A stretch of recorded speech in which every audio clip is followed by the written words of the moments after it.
COVID ini pandemi biasa atau war tool atau senjata perang? Hal ini merupakan pertanyaan mendasar sehingga jawaban dari pertanyaan tersebut sesungguhnya tercermin dengan tindakan apa yang diambil oleh para pejabat saat ini. Lalu kita bertanya lagi, apa yang terjadi ketika vaksin sudah mencapai 70% populasi yang seharusnya sudah tercapai herd immunity atau kekebalan kelompok. Lalu muncul mutasi strain virus baru lagi. Berdasarkan data kecepatan melakukan vaksinasi COVID Indonesia sudah cepat di tengah gelombang terpaparnya juga tinggi seperti saat ini. Sehingga yang tadinya 250.000 vaksin per hari, Indonesia itu sesungguhnya bisa mencapai herd imunitas dalam 3 tahunan lagi dari sekarang. Saat ini dipercepat berdasarkan informasi bisa 1 juta suntik vaksin per hari. Walau data ini masih diragukan karena kalau satu tenaga kesehatan menyuntik 100 orang per hari maka ada 10.000 nakes yang bekerja. Namun kita anggap informasi ini benar dulu deh. Maka dalam 1,5 tahun lagi atau akhir tahun 2022 herd imunitas tercapai maka kita menang melawan COVID. Pertanyaan liar, apa yang terjadi kalau mutasi lain lagi datang? Lalu kita kejar-kejaran deh dengan vaksin jenis baru lagi. Kalau saat ini kita anggap serangan gelombang kedua, apa yang terjadi kalau ada strain jenis baru yang mungkin bisa membuat gelombang ketiga di tahun depan?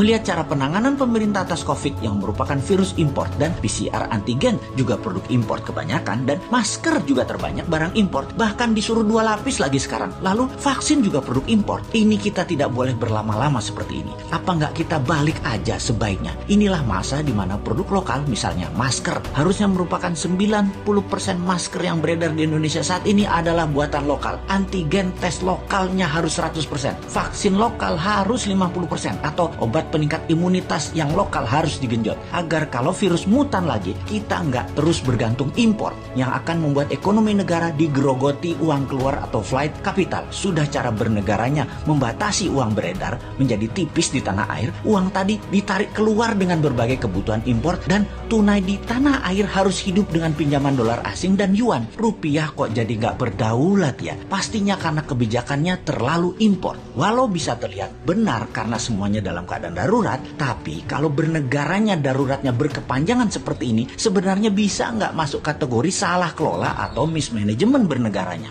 Lebaran tahun 2020 nih ya, kita nggak boleh mudik, pulang kampung, mudik apalah itu. Lalu tahun 2021 berlaku lagi, nggak boleh mudik lagi. Oke lah, kita manut, 2 kali ya kita manut. Walau ada beberapa orang nggak tahan melakukan pulang kampung yang katanya mereka lah penyebab meledaknya gelombang kedua paparan COVID sekarang. Oke lah, argumen ini diterima. Tetapi kalau tahun depan 2022 masih lagi, ini namanya nggak bisa kelola. Setuju nggak kalau hal ini kita sematkan? Nggak bisa kelola negara karena 3 kali berturut-turut kita nggak pulang kampung. Kembali ke pertanyaan awal. Kita bisa simpulkan dari pertanyaan pertama oleh pemerintah saat ini, COVID adalah pandemi biasa, bukan war tool atau senjata perang biologi. Menjawab pertanyaan kedua, kalau ada strain baru, maka sepertinya ya ikut aja atas apa yang akan terjadi nanti. Kumaha engke, tak ada antisipasinya, yang ada hanyalah mudah-mudahan nggak ada mutasi lagi. Kalau terjadi berlawanan, ini senjata biologi dan strain baru, mutasi baru lagi yang membuat harus vaksin baru lagi. Kita tergopoh-gopoh lagi. Solusinya pasti tinggal bangun narasi, bayar pasukan buzzer,